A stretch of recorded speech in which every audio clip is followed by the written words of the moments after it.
Bismillah Rahman Rahim. Assalamu alaikum. I am come back with new video on developmental anatomy, part of fetal membrane like placenta. Let me introduce me. At first, I am Professor Dr. Mahmouda Begum, Head Department of Anatomy, Ad-Din Omens Medical College, Mogbazar, Dhaka. There is a figure, the figure of the pregnant lady, and within their wombs there present a fetus. The fetus, how the fetus is survived there without any hazard, that is how their nutrition, their respiratory system maintain, how the respiratory system maintain, and other factors which give this normal and symmetrical development. The answer, there is one organ, this is the placenta. So placenta is the one organ during the fetal life. So it is obstetrically, pediatricians, and also in the anatomically it is significant. Its significance should be considered. For this reason, I would like to discuss the placenta part by part. The first part included the introduction, that is what is placenta, and the full term placental feature and their functions and the developmental source. So the first, the placenta. Placenta is a maternofetal organ, and all eutherian mammals, they possess the placenta. So placenta, what type of the placenta? It is the discoid. Human placenta is a discoid choriodecidual organ. Choriodecidual means that is the chorion, it is the fetal part, and decidual maternal part. So at first we say it is the maternofetal organ, and structurally the maternal and fetal tissue, there is a come in close contact without rejection. Why it is occur? Because there is a immunological acceptance of the fetal graft by the mother. So for this reason, development of the placental knowledge should be accurately and clearly. Now, what are the features of a full term placenta? For the feature may be some measurement and some maternal and fetal site of the placenta, both are not in the similar fashions. So first in the measurement of the placenta, it is in a full term placenta, it diameter, because first we mentioned it is a discoid shape. So they have the diameter, so diameter about 200 to 220 millimeter, and there is a weight of the placenta about 470 gram.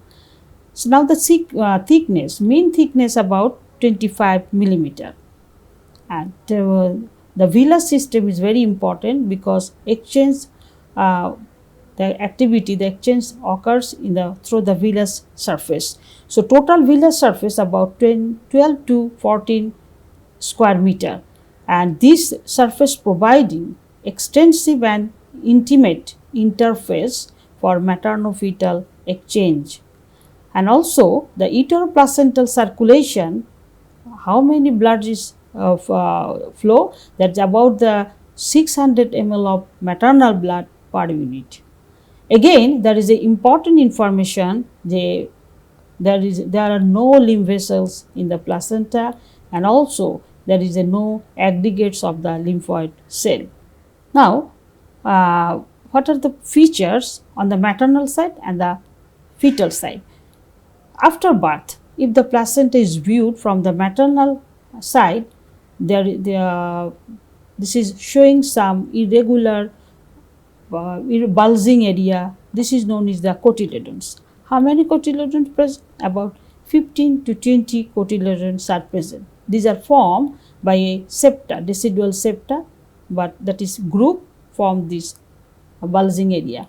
This is the feature in the maternal surface. So cotyledon is the main important feature which denotes this surface is the maternal side. And again there is a side, the fetal side. If we observe the fetal side, it is smooth, and this fetal site is covered by a chorionic plate, and there are present lot of the numerous blood vessels known as the chorionic vessels, and all vessels converge to the umbilical cord. And again there is another feature, attachment of the umbilical cord. Usually it is eccentric and maybe marginal. So these are the feature of the full term placenta.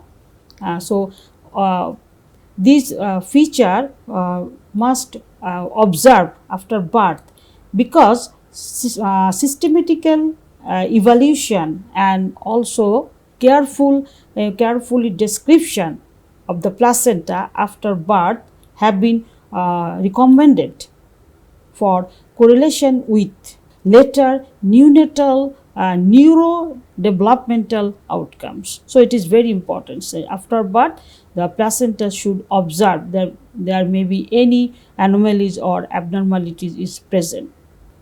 Now the main topics, function of the placenta. Placental functions, first is the transfer. What type of structure transfer? Nutrient and waste product between the mother and the fetus. Second, exchange of the metabolic and gaseous product between the maternal and fetal blood streams.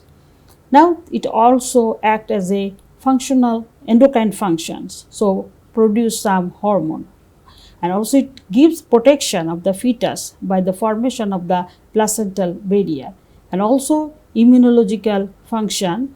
The mother's antibody immunoglobulin G is transferred from the mother to the fetus about the 14 weeks of pregnancy, and also it has act as a enzymatic function and storage function. These are the function of the placenta. Now developmental source or development of the placenta. For development of the placenta, there are mentioned two parts. One comes from the fetus, this is known as the fetal part. Also it is also known as the chorionic frondosome, and another part, that is the maternal part. This is known as the decidua basalis. The figure that is showing 1 and 2. 1, this is the part of the fetal part, and they are present the chorionic villi. And why it is called frondosome? This villi is proliferated more and form like a bushy appearance, so it is known as the chorionic frondosome. And this chorionic frondosome, and their overlapping decidua, it is known as the decidua basalis. These two parts is contributing the formation of the placenta. So that's all for today. My dear students, I hope you are eager for the next class, because it is a very exciting topics about how the placenta is formed. Okay, so dear, in the next class I would like to discuss about the formation of the chorionic frondosome and decidua basalis. Please take care of yourself. Stay safe. Allah Hafiz.